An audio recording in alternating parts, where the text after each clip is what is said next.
ஆகு இருக்கக்கூடிய பதவிகளை கெட்ட பேரை ஏற்படுத்தி கொடுக்கறது, நீங்க செஞ்ச ஊழல் வழக்குகளை, நீங்க ஏதாவது ஒரு விஷயங்கள் செஞ்சதை பெருசா தப்புங்கிற மாதிரி கொண்டு போறது, அதனால கட்சி தலைமையிடம் உங்களுக்கு அதிருப்தி ஆகிறது, இந்த மாதிரி விஷயங்களை உண்டு பண்ணிடும். இதெல்லாம் தவிர்க்கிறதுக்கு வழிபாடு, பரிகாரங்கள், வேள்விகள், யாகங்கள்லாம் பண்ணணும். அது ஏதாவது உங்களுக்கு தேவைப்பட்டுச்சுன்னா எனக்கு கான்டாக்ட் பண்ணுங்க, கட்டாயம் உங்களுக்கு நான் வழிகாட்டுறேன்.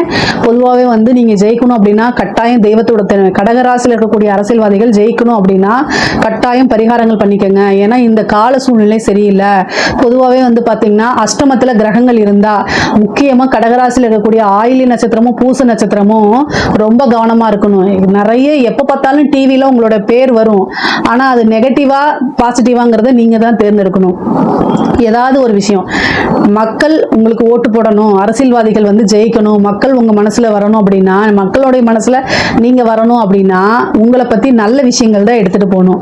அப்போ நீங்க அதுக்கு உண்டான பரிகாரங்களை பண்ணிக்கிறது ரொம்ப ரொம்ப நல்லது. இதே மாதிரி பாத்தீங்கன்னா வழக்குகள் இருக்கு அப்படின்னா அந்த வழக்குகள்ல வெற்றி கிடைக்கிறதுக்கு உண்டான அமைப்புகளும் இருக்கு. பொதுவாகவே கடக ராசிக்கு பாத்தீங்கன்னா நிறைய காசு பணம் சம்பாதிக்கக்கூடிய அமைப்பு. குரு பாத்தீங்கன்னா உங்களுக்கு ஜூனுக்கு அப்புறம் குரு பலம் வராது, அதனால இந்த உபாசனைகள் எடுக்கிறது, தெய்வ சித்திகள் கிடைக்கிறது, இந்த மாதிரி விஷயங்களுக்குலாம் உங்களுக்கு ரொம்ப ரொம்ப நன்மை பயக்கும். பொதுவாகவே பாத்தீங்கன்னா கடக ராசிக்கு காசு பணத்தை சேர்த்துறதுல இந்த வருடம் ரொம்ப ரொம்ப சூப்பரா இருக்கு. இவ்வளோ நாளா இருந்த கஷ்டங்கள் இருக்காது. அந்த கஷ்டத்துல எல்லாம் இருந்து படிப்படியா வெளியில நல்ல முன்னேற்றத்தை நோக்கி போகக்கூடிய ஆண்டாதான் இந்த வருடம் உங்களுக்கு இருக்கும். இதுல ஏதாவது சந்தேகங்கள் இருக்கு அப்படின்னா கமெண்ட்ஸ்ல கேளுங்க, கட்டாயம் நான் ஆன்சர் பண்றேன். நம்மளுடைய சேனலை லைக் பண்ணுங்க, ஷேர் பண்ணுங்க, சப்ஸ்கிரைப் பண்ணுங்க.